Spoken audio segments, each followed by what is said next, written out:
Hey there, Gina and Sulla. We're in Mid-City, and this is one of the unoccupied schools in question. The cost to maintain this school and about 24 others, more than $500,000 a year.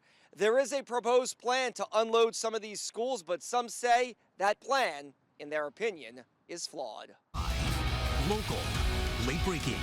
This is WDSU News at 4. Up first, it's a weather impact day here at WDSU, which means some areas could possibly see storms. Yeah, for more on that, let's go straight to meteorologist Devin Lucy for more on what you're tracking. Devin? Jade, thank you. A lot to unpack here. Joined now live by former U.S. Attorney for the Eastern District of Louisiana, Harry Rosenberg, who currently does a lot of law, including defense work. You have an interesting perspective on this. Let's just start off. As a former U.S. Attorney, a former federal prosecutor, how strong is the case against the former president? Well, Travis, I mean, based upon the allegations and the indictment, and remember there's a presumption of innocence that every defendant's entitled to. A big concern for these environmental groups, location. This part of Plaquemines Parish took on water back in 2005 during Hurricane Katrina and again in 2021 during Hurricane Ida. Let me ask you this. Last hour, we touched on this with Ed Shervanek from UNO.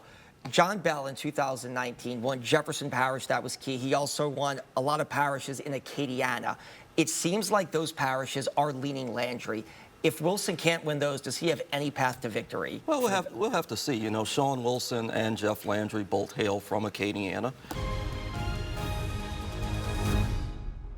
Walking through the halls here at WDSU, our history not only showcased on the walls of this building, but really through the hearts of our people. The hardworking journalists who for 3/4 of a century have paved the way for what you see on TV today. And looking back at all the first we've been able to bring to your homes, your parents' homes, even your grandparents' homes.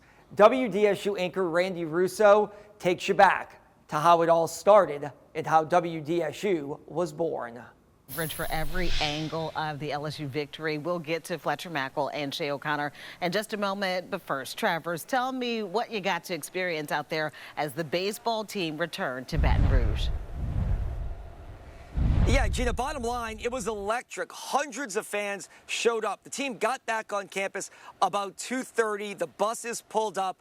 People were just going nuts, if you will. They drove far and wide to get here. We talked to one couple who came all the way from Monroe, Louisiana. We all know it's a hot day in Baton Rouge in June, but these people were out here 3-4 hours ahead of time. Good evening and welcome to the WDSU Hot Seat. Tonight we are continuing our debates, and we have a big, important race to focus on right now. It deals with Jefferson Parish Council District 3. Two people have qualified to run in that race. They are both here tonight. It encompasses almost all of the West Bank of Jefferson Parish and South Kenner.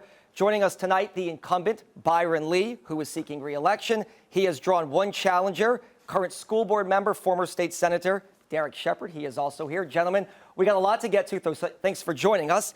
Let's talk about opening statements. We want to give you all a chance to make a pitch to voters. So, Mr. Lee, we go alphabetical. You have 60 seconds to make a pitch as to why you feel you are the best candidate before we get to questions. And then we also went and got our medical bags. Turn around.